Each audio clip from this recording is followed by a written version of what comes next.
Oke, selamat sore kepada teman-teman semua yang sudah bergabung di diskusi Let's Talk About Palm Oil. Ini adalah sesi ke-22 yang sekarang adalah sesinya seperti saya jelaskan tadi adalah hampir mingguan, ya. Dan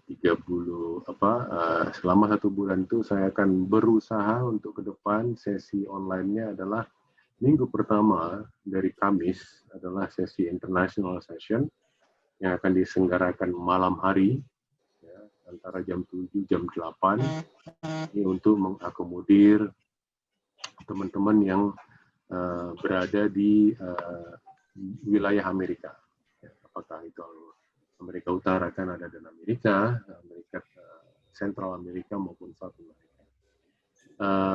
Kali ini adalah sesi ke-22, sudah hadir bersama dengan kita Pak Sultan Anggara yang akan membawa topik seputar perizinan HGU dan lain-lain. Ya.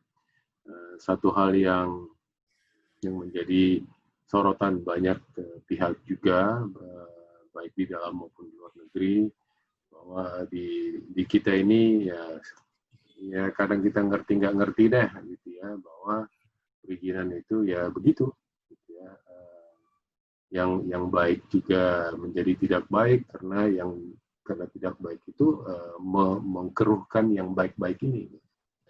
Jadi ini semoga bisa presentasi dari Pak Sultan bisa memberikan pencerahan informasi baru bagi kita semua terkait dengan perizinan yang ataupun seputar HGU yang ada sekarang di perkebunan sawit di Indonesia.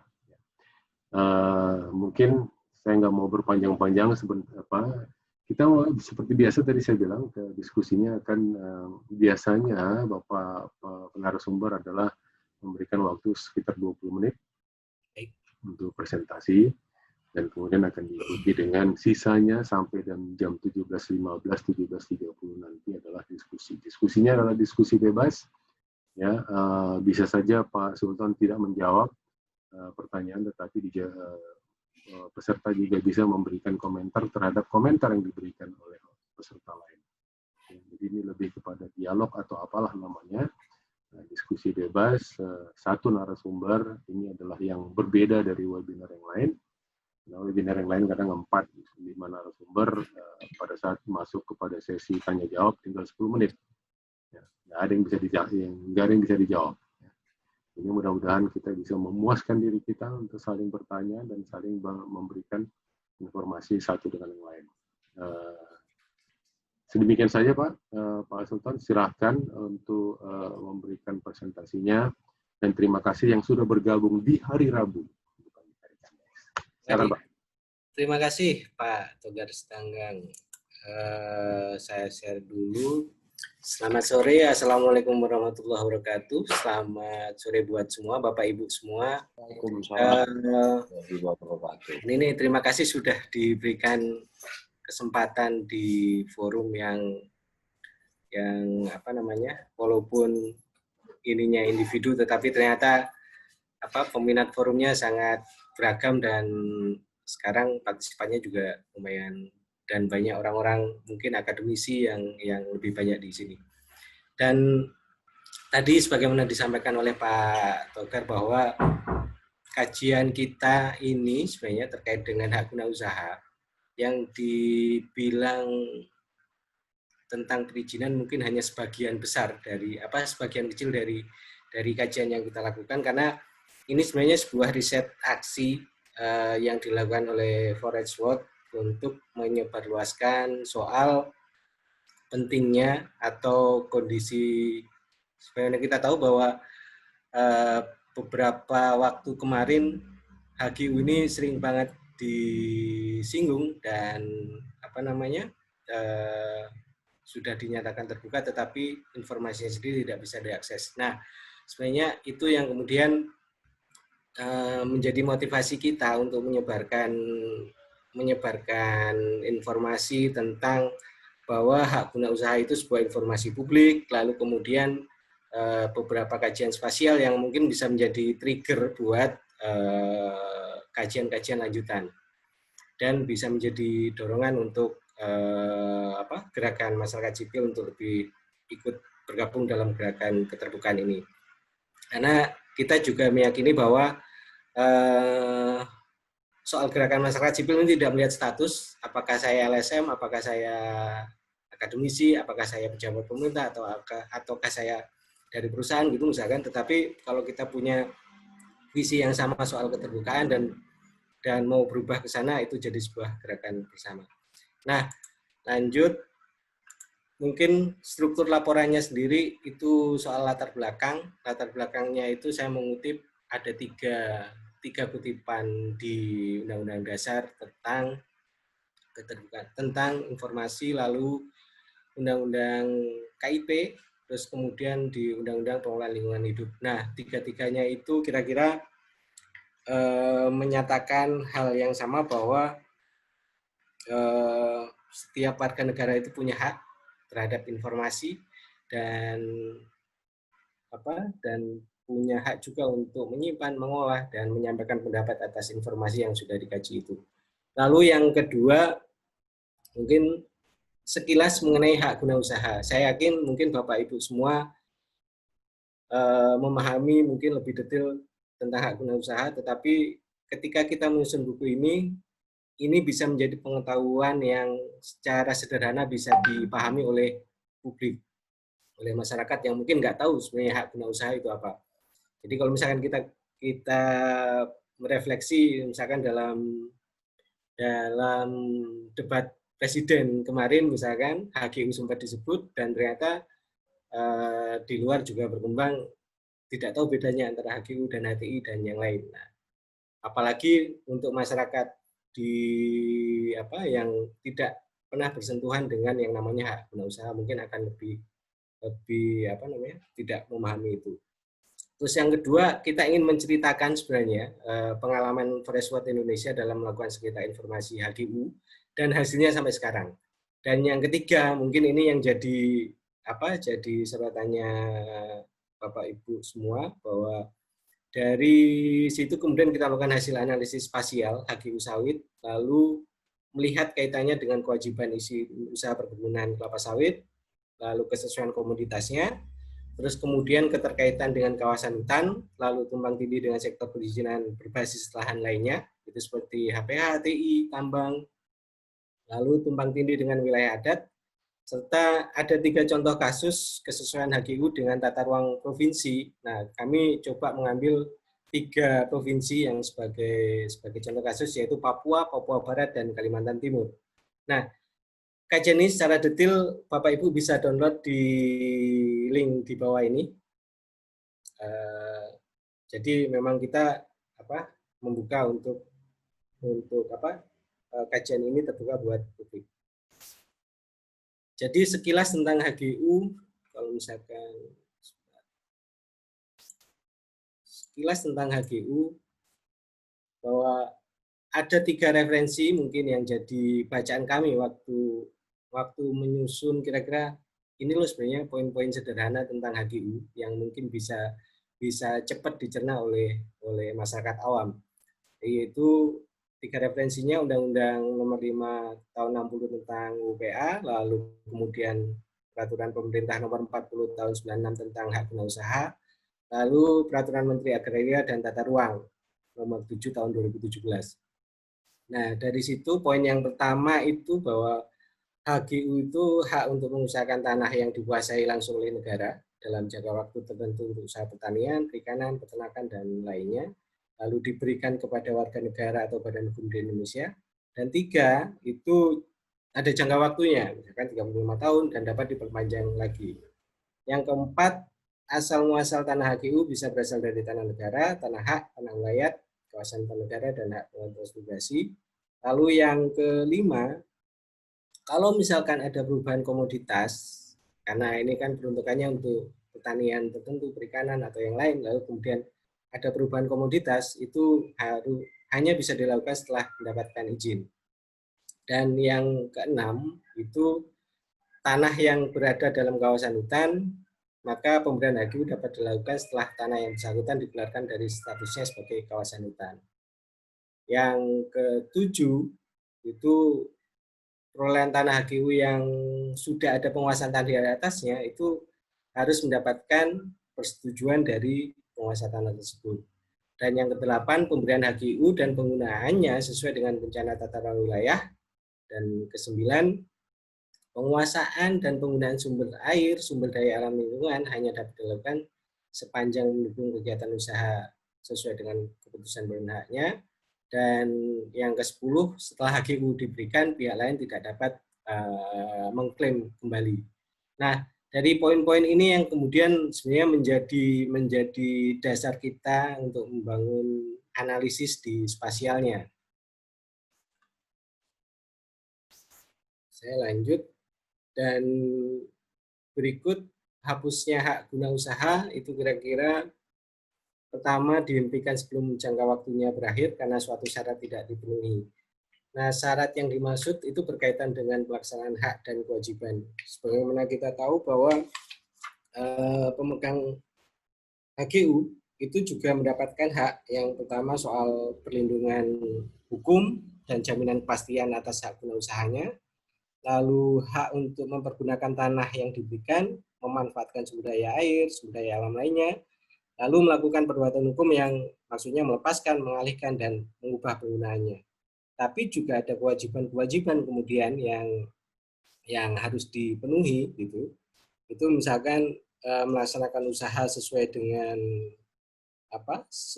pemberian haknya, lalu mengusahakan sendiri, membangun dan melihara prasarana lingkungan, memelihara kesuburan tanah, mencegah kerusakan sumber daya lingkungan, memenuhi ketentuan larangan membuka dan mengolah lahan dengan cara membakar, menyediakan sarana prasarana, menyampaikan laporan tahunan, kemudian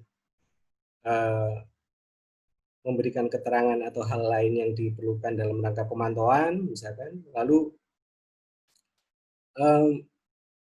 hal lain misalkan memfasilitasi pembangunan kebun masyarakat sekitar 20% yang sering kita dengar, lalu melaksanakan tanggung jawab sosial dan lingkungan, dan terakhir mungkin membayar uang pemasukan kepada negara. Jadi ada hak dan ada kewajiban yang melekat pada HGU tersebut. Sehingga kalau misalkan itu tidak dipenuhi, misalkan hak guna tersebut bisa hapus. Lalu yang ketiga itu dilepaskan oleh pemegangnya, lalu dicabut untuk kepentingan umum. Yang kelima ditelantarkan, dan yang keenam tanahnya musnah. Dan masuk kenapa kemudian perlu ada dorongan keterbukaan informasi HGU dalam usaha perkebunan kelapa sawit. Setidaknya ada tiga alasan yang mendasar gitu. Yang pertama itu bahwa kita tahu itu HGU itu bagian dari penyelenggara negara yang berkaitan dengan kepentingan publik. Kenapa berkaitan dengan kepentingan publik? Tadi beberapa hal terkait dengan hak dan kewajiban di situ melekat erat dengan kepentingan publik, misal membayar uang pemasukan kepada negara, mencegah kerusakan sumber daya alam, lalu melaksanakan tanggung jawab sosial. Terus hal lain itu meskipun kita tahu secara prosedur pemberian HGU pada suatu bidang tanah itu tidak akan menghilangkan secara paksa hak-hak lain atas tanah yang sebelumnya, namun klaim negara melalui HGU juga mengandung potensi konflik karena hilangnya hak dan akses masyarakat atas tanah tersebut. Di beberapa temuan kita juga hal ini termanifestasi dalam bentuk konflik-konflik agraria. Dan itu kenapa HGU jadi sangat erat kaitannya dengan kepentingan publik. Dan yang kedua, tingginya konflik agraria pada sektor perkebunan. Ini kalau misalkan kita mengaca pada atau referensi pada datanya KPA pada tahun 2018 kemarin, misalkan konflik agraria di sektor perkebunan itu masih cukup tinggi. Bahkan di 2014-2018 dominansi konflik tanah yang terjadi itu didominasi oleh sektor perkebunan.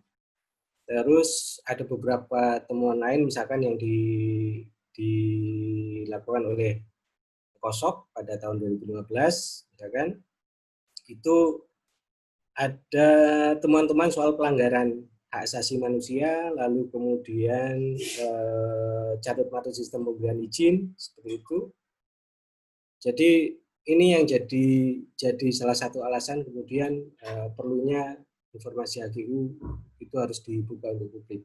Dan yang ketiga itu yang penting juga bahwa informasi HGU ini untuk perkebunan kelapa sawit merupakan salah satu informasi dasar terkait status perizinan usaha perkebunan kelapa sawit.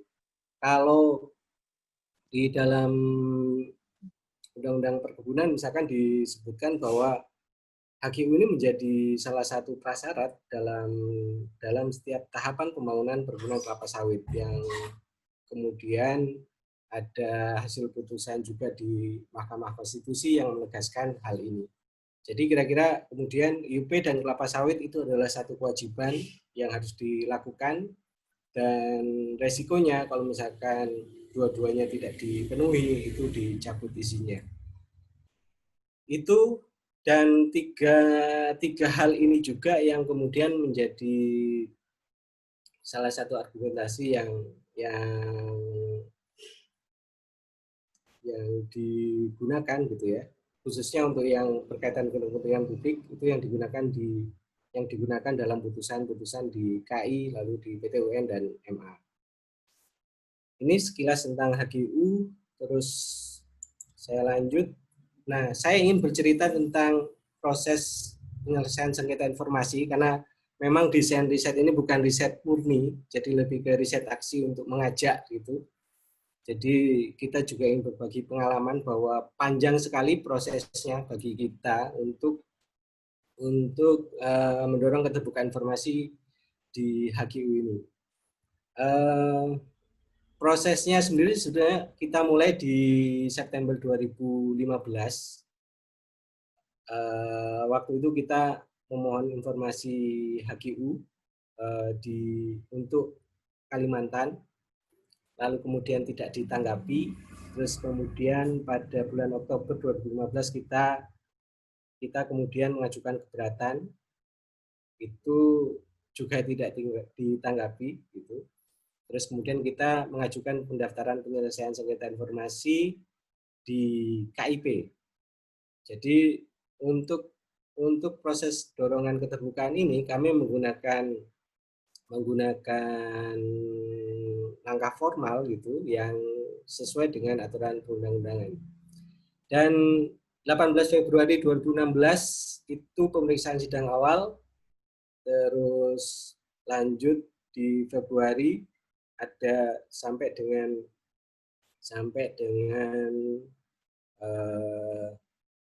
7 Maret itu pemeriksaan awal itu lebih terkait dengan legal standing dari pemohon dan juga termohon, apakah si pemohon ini sebenarnya qualified enggak untuk minta data informasi, lalu kepentingannya seperti apa gitu.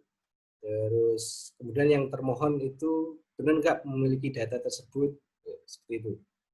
Dan di beberapa sidang itu juga Kementerian ATR tidak hadir tanpa alasan. Dan di bulan Maret di pemeriksaan sidang awal tersebut muncul kemudian beberapa statement yang menyatakan bahwa data HGU atau informasi HGU itu sebenarnya terbuka gitu. Itu dari Kementerian ATR, walaupun walaupun waktu itu perdebatannya ini yang dimaksud dokumen HGU itu warkahnya atau informasinya atau seperti apa gitu. Dan ketika kita juga ditanya oleh hakim di KIP juga, kita juga kebingungan sebenarnya karena kita nggak tahu dokumen HGU itu seperti apa dan informasi seperti apa yang dibutuhkan. Lalu banyak mencari referensi dan kemudian kita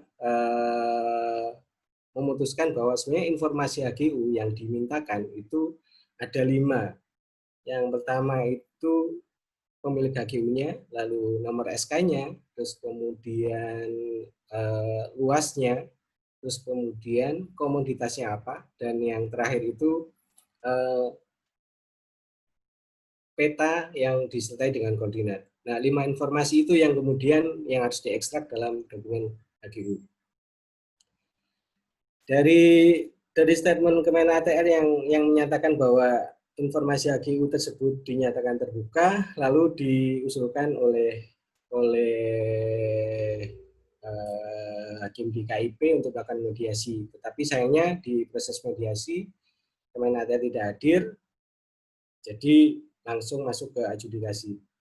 Terus sampai bulan Juni 2016 itu karena tidak hadir dan juga beberapa alasan lain, kemudian dari KI melakukan pemeriksaan setempat ke ATR, dan di sidang yang ke-8 bulan Juni 2016 di situ disampaikan bahwa Kemen ATR kemudian mengecualikan nama pemegang hak. Jadi yang lain dibuka, tetapi yang dikecualikan itu nama pemegang hak. Dan tanggal 22 Juli 2016 itu pembacaan putusan HGU terbuka. Itu proses di KI. Nah, setelah putusan KI, ATR BPN banding kemudian di PT UN, lalu bulan Desember 2016 putusan PUN-nya keluar, dan putusan tersebut menguatkan putusan dari KI dan menyatakan bahwa HGU itu terbuka untuk publik.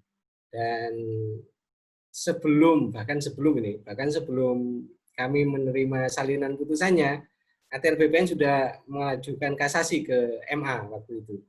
Dan bulan Maret 2017 kasasi tersebut ditolak, jadi putusannya tetap HGU itu terbuka untuk publik. Ini proses persidangannya. Lalu pasca putusan HGU ini dibuka untuk publik, kita melakukan apa gitu untuk mempercepat atau mengakselerasi prosesnya gitu ya, untuk bisa mengeksekusi data tersebut. Kita sempat melakukan aksi di Kementerian ATR BPN waktu itu dan diterima, dan alasannya kenapa kemudian tidak bisa dieksekusi kira-kira karena belum ada mekanisme yang dibuat untuk memberikan informasi HGU kepada publik. Dan 2017 di bulan Agustus kita juga melakukan pelaporan ke ORI, Ombudsman Republik Indonesia, terkait dengan tidak dijalankannya putusan MA tersebut. Di bulan Septembernya kita juga melaporkan ke KSP, dan di setahun kemudian di 2018 kita lagi-lagi melakukan aksi di ATR, dan jawabannya masih sama seperti yang sebelumnya. Dan di bulan Mei 2019 kemarin ORI mengeluarkan atau menerbitkan LHP itu yang kira-kira isinya bahwa Kemen ATR melakukan amal administrasi dan kira-kira harus melaksanakan tindakan korektif. Ada 2, yang pertama itu menyusun mekanisme pemberian informasi HGU-nya, lalu memberikan informasi HGU kepada pelapor. Itu tahun kemarin 2019. Sekarang masih belum dibuka untuk publik atau kita belum bisa mendapatkan data tersebut. Jadi itu proses panjang yang kita lalui sampai buku ini atau sampai riset ini dituliskan gitu ya. Data tersebut belum bisa diakses oleh publik walaupun sudah ada putusan MA. Dan di awal tahun ini 2020 bulan Januari, pihak dari Kementerian ATR itu mengajukan PK terhadap putusan MA. Dan sekarang masih berproses, kita belum tahu hasilnya seperti apa. Dan bagian lain dari report ini sebenarnya soal kajian spasial HGU yang kita lakukan, karena kita tahu bahwa data spasial ini kan data yang secara mudah mungkin kita untuk melihat secara keruangan bagaimana distribusi, bagaimana situasi sebuah perizinan dan yang lain. Nah, terkait dengan HGU ada sekitar berapa nih? 1, 2, 3, 4, lebih dari 10 peta yang kita gunakan untuk dianalisis bersama. Dan sebagai baseline kita menggunakan peta administrasinya Provinsi KPU 2015, lalu peta kawasan hutan Indonesia dari KLHK 2017, lalu data spasial HGU kompilasinya FII 2018, kompilasi karena kami juga mendapatkan secara parsial data-data HGU yang dari kabupaten, entah dari provinsi yang kemudian kita kompilasi. Terus ada IUP kelapa sawit, lalu ada IUPH KHA, ini izin usaha pengolahan hasil hutan kayu untuk hutan alam dari KLHK 2017, lalu untuk hutan tanaman 2017, terus kemudian peta pertambangan Jatam 2013, lalu untuk kasusnya terkait dengan kesesuaian uang kita menggunakan LTRW Papua periode 2010-2030, lalu LTRW Papua Barat 2013-2033, dan LTRW Kalimantan Timur 2016-2036. Dan yang terakhir kita juga menggunakan peta wilayah adat aman 2018. Untuk peta wilayah adat sendiri pada waktu kita mengkaji ini luasnya masih sekitar 9 juta dan sekarang informasi terbarunya sudah sampai di 15. Jadi wilayah-wilayah masyarakat adat yang sudah dipetakan secara partisipatif itu jumlahnya sudah lebih dari yang ada di buku ini. Dari hasil kajian spasial ini beberapa temuan menarik itu yang pertama bahwa ini sebaran HGU di Indonesia-nya ada sekitar 11,1 juta hektar untuk semua komoditas. Lalu kaitannya dengan sawit bagaimana? Dari 11,1 juta hektar itu kalau misalkan kita sandingkan dengan IUP sawit bahwa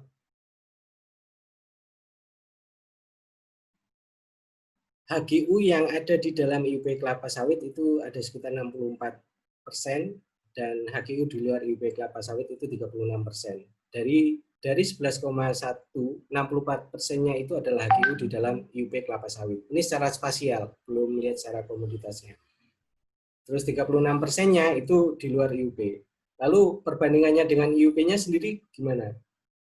Artinya dari 64% HGU di dalam IUP kelapa sawit ini sekitar 7,1 juta hektar. Artinya 7,1 juta hektar ini setara dengan 32%, yaitu IUP kelapa sawit dengan HGU. Jadi sisanya atau 60% IUP kelapa sawit itu tidak atau tanpa HGU. Nah, ini temuan kemarin yang kemudian jadi salah satu trigger kemudian menarik untuk didiskusikan di Let's Talk Palm Oil. Dari lanjut lagi, kemudian kita melihat peta kesesuaian komoditasnya itu dengan IUP kelapa sawit. Dari 7,1 juta hektar HGU yang ada di dalam IUP kelapa sawit, itu informasi komoditasnya seperti ini. Jadi ada kelapa sawit itu 4,1, tidak ada data komoditasnya itu 2,7, lalu yang bukan non perkebunan kelapa sawit itu 0,15, non perkebunan itu yang lain itu misalkan seperti tebu atau yang lain, lalu kemudian kelapa sawit campuran. Kelapa sawit campuran ini artinya di informasi komoditasnya itu ada sawit, ada tebu, ada kopi, ada coklat seperti itu. Nah, ini kesesuaian komoditasnya. Dan yang berikutnya kita coba melihat tadi HGU dalam IUP kelapa sawit di kawasan hutan dan APL. Dari dari yang di dalam IUP saja itu ada sekitar 961.000 atau 13,5% HGU itu berada di dalam kawasan hutan. Itu mulai dari kawasan konservasi, hutan lindung, HPT, HP, dan HPK. Itu sebarannya di sana. Lalu kemudian yang di APL itu ada 6,1 atau sisanya. Dan kaitannya dengan masyarakat adat, itu dari 875.000 hektar HGU di dalam wilayah adat, 38%-nya itu merupakan HGU di luar IUP kelapa sawit. Sedangkan 62%-nya itu merupakan HGU di dalam IUP kelapa sawit. Sehingga kalau misalkan bisa direlasikan dengan di awal tadi dengan informasi konflik segala macam bahwa dominasi konflik itu terjadi di perkebunan, mungkin ini data ini bisa memperkuat hal itu. Lalu kita juga melihat bagaimana tumpang tindih HGU dengan IUP, karena kita tahu bahwa HGU ini sendiri kan artinya sudah tidak ada lagi klaim atas tanah dari pihak lain, gitu misalkan. Tapi ternyata ada tumpang tindih ini yang terjadi di beberapa kasus yang kita dalami. Kita juga menemukan itu secara langsung. Dan ini gambaran secara umum untuk seluruh Indonesia. Dari 61 juta hektar yang clear di dalam IUP kelapa sawit, 0,93 juta hektar diantaranya itu tumpang tindih dengan yang lain. Baik, yang paling banyak tumpang tindih dengan pertambangan, 8,39%. Lalu yang lain tumpang tindih dengan HTI, tumpang tindih dengan HPH, lalu tumpang tindih dengan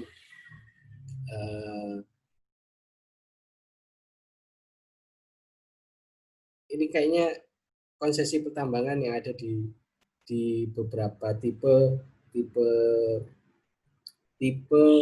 atau tahapan izin di dalam konsesi pertambangan.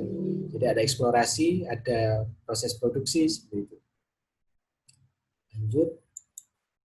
Lalu kemudian bagaimana kesesuaian HGU di dalam IUP dengan rencana tata ruang. Yang pertama untuk yang provinsi Papua, kalau secara umum bisa kita lihat bahwa 25% itu di luar kawasan yang peruntukannya untuk perkebunan. Dan 75% itu yang ada di kawasan yang diperuntukkan untuk perkebunan. Jadi ini HGU yang kira-kira sudah sesuai dengan peruntukannya. Lanjut lagi untuk yang Papua Barat. Untuk yang Papua Barat, kesesuaiannya itu 50% dan sisanya itu tersebar mulai dari gambut, hutan lindung, HPT, hutan produksi. Jadi banyak peruntukan yang tidak sesuai. Jadi HGU yang diberikan untuk perkebunan kelapa sawit banyak yang tidak sesuai peruntukannya. Ini yang di Papua Barat. Dan terakhir di Kalimantan Timur, kesesuaiannya itu 82% dan sisanya tidak sesuai. Nah,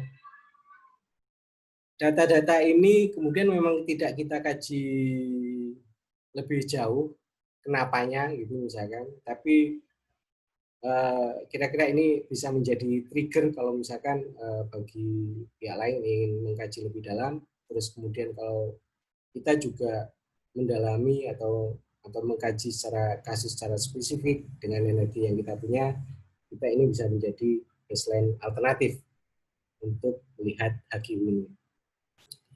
Itu terakhir mungkin sebagai paparan saya, dan ini sebenarnya visi kita bahwa transparansi informasi untuk dokumen penguasaan lahan itu dapat diakses dengan mudah, sehingga kalau kita mau untuk memperbaiki pengelolaan SDA biar lebih berkelanjutan, berkeadilan, itu kira-kira ini salah satu prasyarat yang harus dipenuhi, yaitu keterbukaan informasi. Itu Pak Togar, paparan saya soal kajian ini, dan terima kasih.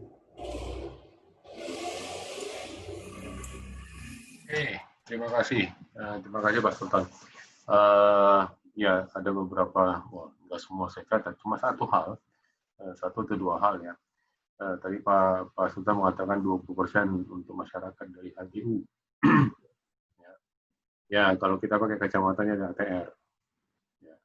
Kalau kita pakai kacamatanya Kementan, UP. Ya. Kalau kita pakai kacamatanya KHK, izin pelepasan. Jadi kalau 20% dari izin pelepasan diambil 20%, sebelum dia masuk ke IUP diambil dulu izin dari izin pelepasan, terus kemudian sesudah IUP diambil 20% lagi, dan sudah menjadi HGU diambil 20% lagi, maka akan tersisa sekitar 60% saja, Pak. Karena kita punya mohon maaf Bapak yang dari pemerintah, kita punya 3 lembaga pemerintah, kementerian, dengan 20% tafsiran yang berbeda-beda. Jadi Pak Sultan mentafsirkannya, melihatnya dari KGU. Ya. Kementan melihatnya dari IUP. Yang mana yang benar? Nggak tahu, Pak. Ya, hanya Tuhan yang tahu. Terus satu lagi, satu lagi juga yang saya sudah komentari juga di Twitter saya, masalah wilayah adat. Ya.